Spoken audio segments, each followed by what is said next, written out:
Hello, it's Louise, broadcasting to you from London, as always. I just decided that was a tribute to the Queen today because it's her birthday today. I'm not sure which one.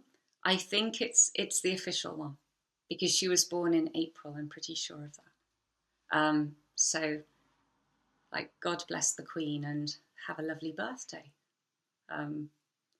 I was saying Madame. I'm not going to re-record. I have to keep going with this now. So this clip is called Perpetual Construction, Deferred Occupancy. So that is perpetual construction, deferred occupancy. So what does that mean? It's a beautiful poetic phrase used by Neville Goddard that I really like. And it means when you get into the habit of daydreaming about future states of being. You're just thinking about them, but you actually never learn to live in them. You never become them. Because the only way that we can become another state is to live in it. That's the only way. It's like I said in the other clip, it's like you need to put on the new set of clothes. And at first they won't feel completely natural or comfortable, but after time, you're wearing them rather than them wearing you. So we need to do that with the state. We need to live in the end. What would it be like if our dream were realized? How would we feel? What kind of person can we imagine ourselves to be? And live in that feeling and do it day after day after day until you become that person. I mean, it makes sense. It makes sense rationally and intellectually and spiritually as well. It's like, of course, that's the only way of doing it. Somebody who doesn't believe Neville Goddard's teachings that the imagination creates reality would still believe that if you imagine a new state and you keep living in that state, that they'll see you as pretending to be it, which in a way you're doing, but it's real. You're going to become it, aren't you? So I don't think anyone can disagree with it. It's just doing it. So why don't we do it? I mean, we do it. Some of us do it, but we don't do it enough. We forget. And we get distracted by objective reality, by our everyday reality. And because it's just in our face and it's so gross, not gross disgusting, but like the opposite of subtle, it seems more solid. And in one way it is than the reality of the imagination. But the imagination is actually far more real than what we see around us on a day-to-day basis. But when it's coming up at you like that all the time, you're living in it, and you've always lived in it, and you haven't always known the teachings, you need to keep on listening and keep on learning and build up your faith so that every day you see exactly what your possibilities are, and they are many.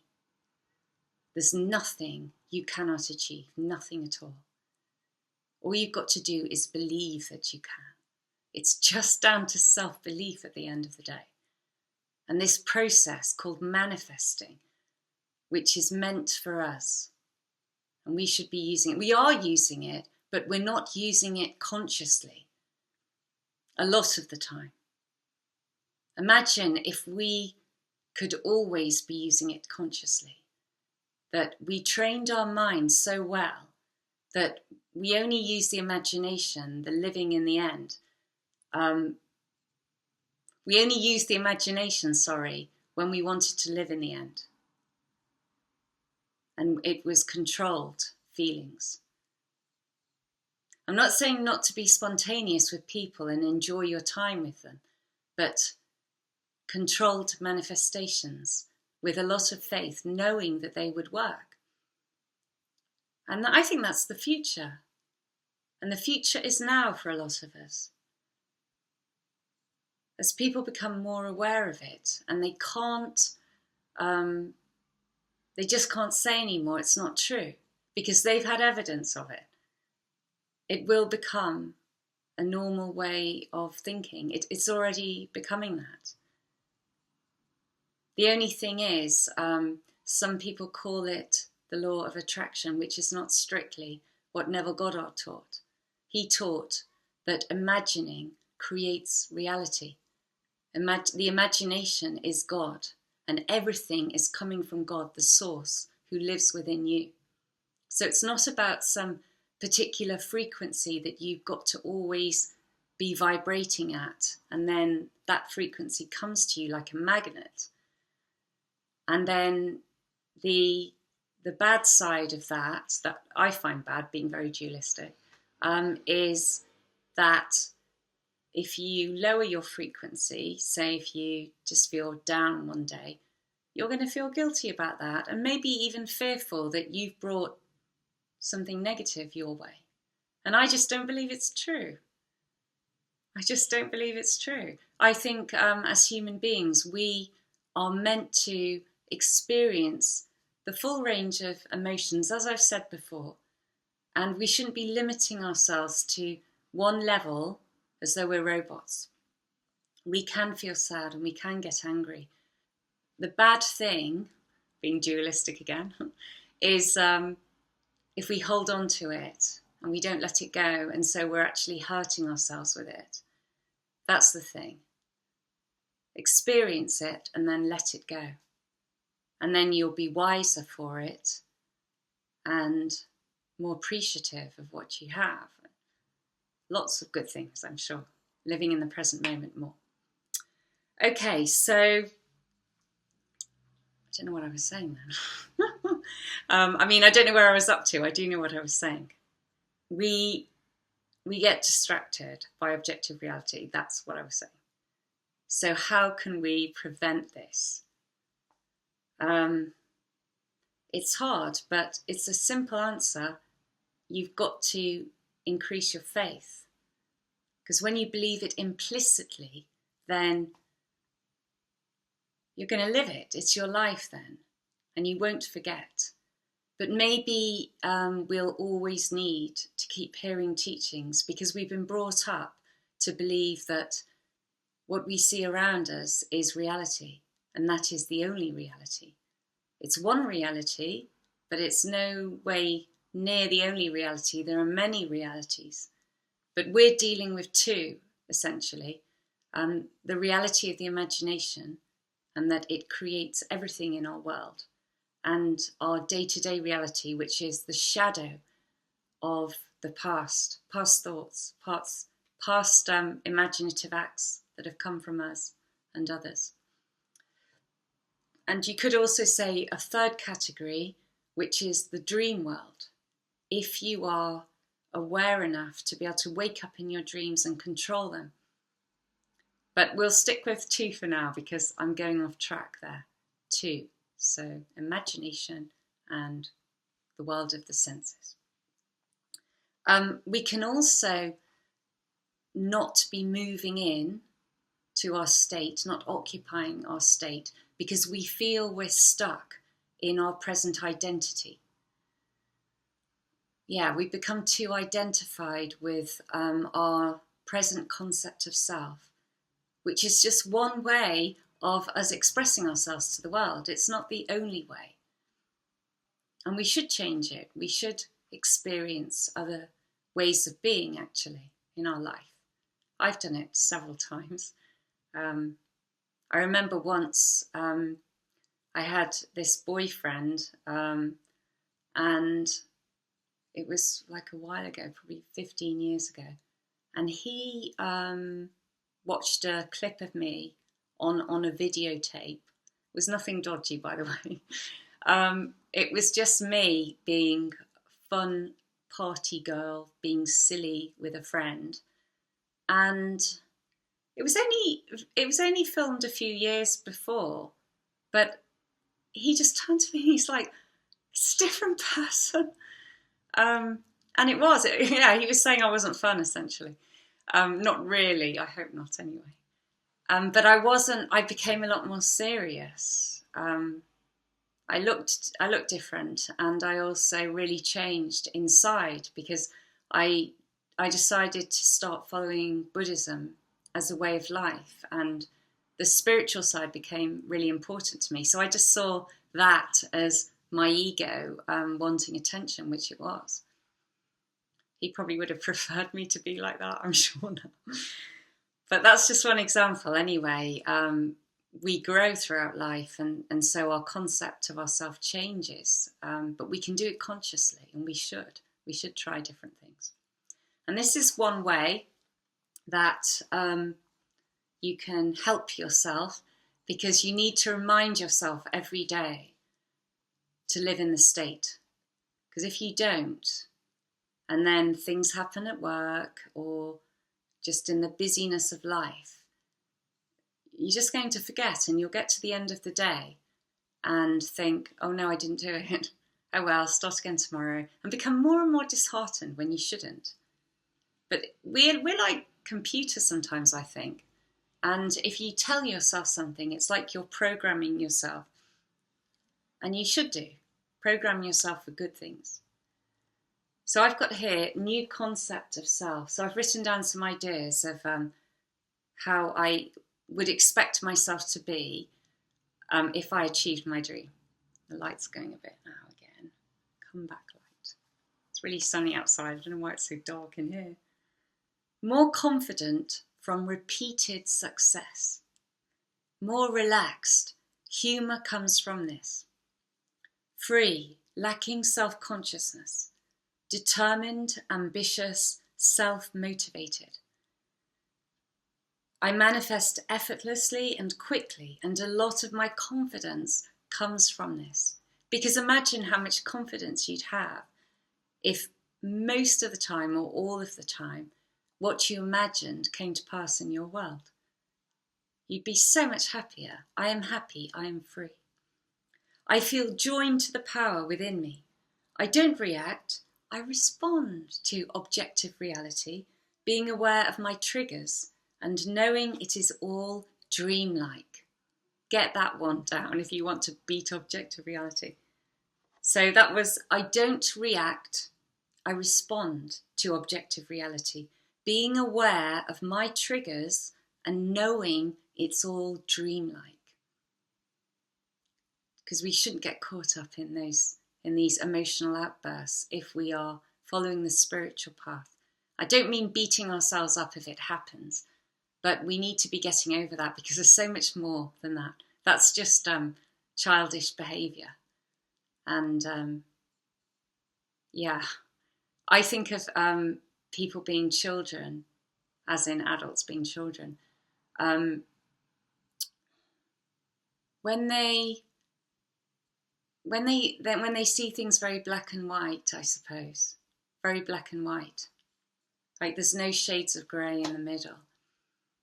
It's this or it's that. It's right or it's wrong. It's good or it's bad. I know I've used that before, but I don't see it like that. And then they want you to know their opinion on something, but they don't present it as an opinion. They present it as a fact. I remember it was the week of lockdown, and I think most people realised it was coming. We were just waiting for it every day. No, it was the Monday. So it was early on, but we knew it was coming at school. And just waiting. And this woman came in, teaching assistant, who's very nice. And she just said, I said, oh, any day now, I think, and I was saying, I think Friday, it's going to be Friday. It was. And she said, no, it won't. No, we're not going into lockdown. And I said, well, I think we are, I don't think I said we are, because that's just not me. I think we are. But she was saying, no, we're not. And I was saying to her, I remember, but how do you know? Because she's like, it's just so definite. How do you know? We are. And she was getting more and more. So I was like, okay, I said, let's bet on it then. I didn't give up. And she said, yeah, let's bet on it. And I said, I'll give you 50p then, if you write. And I just didn't want to take loads of money off her because I'm too good. And she never gave me the 50p either. Cheeky woman. I have to remind her about that.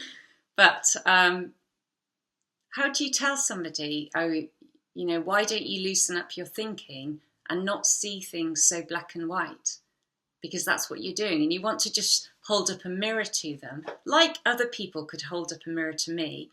But actually, if they said, oh, there's this, that, and the other, and it was helpful to me, maybe I could accept it. I hope I could. It depends if it was useful, because we've all got our flaws, I know that. But it's with the thinking. It just seems like, why do people see things like that? But then I guess I did once, although I don't remember it, because I think I've always been quite open. But it's something from Buddhism. The way of thinking there is fantastic because they really train you to think logically and analytically. In all the old books of the past, it's always about backing things up, and it's very spiritual and it's very rational as well. So I encourage anybody to look into that. Maybe I should do a clip on it, not that I'm an expert, but it really taught me to be more balanced with how I got things across. You see all the Buddhist monks, they are so calm and peaceful. But they do a lot of meditation. And that's an important thing to mention, actually, because perpetual construction, deferred occupancy, to move into your state, you need to have awareness. Otherwise, you do forget. And awareness can develop from meditation, meditating on the breath. And every time you have a thought that goes off somewhere and you start thinking about it, bring it back to the breath and keep doing that. And then you'll be more aware in everyday life. And hopefully remember to live in the state. Okay, I think I've gone on quite a while now, so I'm not finished yet though. Don't worry, I'm not going anywhere. I typed in perpetual construction, deferred occupancy, because I wanted to see if Neville Goddard had written anything about it. And I found this talk, which is from 1966, and it's Occupant or Inmate. So I'm going to read it off the computer, not all of it, just 3 paragraphs. And I'll leave the link here if you want to read it. Okay, so just start with that. Tonight's subject is Occupant or Inmate. An occupant establishes title to property by dwelling in it and is free to come and go as he chooses. An inmate is confined. Whether it be a prison or asylum, the inmate is restrained by law, yet he is just as free as the occupant, but he does not know it. And I'll leap ahead a little bit. Every state, regardless of what it is waiting for occupancy. The great tragedy of the world is perpetual construction, deferred occupancy. Construct your dream state in your mind's eye, and regardless of what the world may tell you, say to yourself, it can be. That's good, I like that. It can be, it can be. You may not have the educational background, be in the proper social circle, have the finances needed to fulfill your desire. But if you move in and occupy the state in your imagination, thinking from its fulfillment, the world will personify your thoughts and objectify the state you have occupied. I shall move ahead again to one more paragraph. When Christ imagination begins to stir in you, Go all out and completely abandon yourself to a state. Determined to either sink or swim. Dare to move from one state into another. Many years ago, Blake showed me how to move, how to see infinite man as one. Telling me to let myself go and fall backwards, I fell, just as I have done from a high diving board into a pool. But this time, I fell through interstellar space, and when I came to rest, I saw a heavenly being in the distance. At first, it appeared as one man whose heart was like a flaming ruby. As I approached, I saw that this flaming heart contained all of humanity, all the nations, all the races. Every being in the world was contained in the heart of the one man. That is how I learned how to move from one state into another. Just let yourself go and fall backwards into another state. From one of not being wanted to being wanted. I hope you liked that. It's probably 30 to 45-minute talk with the whole of it, so I will let you read the rest if you want to. Okay, so I will leave it there and I'm going to do another shorter clip. I hope you are having success with your manifesting, and please let me know if you are, because it encourages everybody who reads it. And yeah, any questions, any thoughts, please share below. As usual, please like. I have sent out all my positive energy to the people who liked last time and imagined them all manifesting. I just wanted to say that so that if you're watching and you did it, I did that for you, as I said I would. But I'm always going to do that, and I'm not going to keep saying it at the end of clips, because then I'll just wonder, did I get more likes than usual? Because people want me to go, I imagine the best for you and all that. So I'm doing it anyway, but I'm not doing it as a bribe anymore. Hopefully it wasn't like that in the beginning. So please like if you like, and please subscribe if you haven't already. And thank you for watching. Wish you all the best, and be seeing you soon, or you'll be seeing me soon. Bye.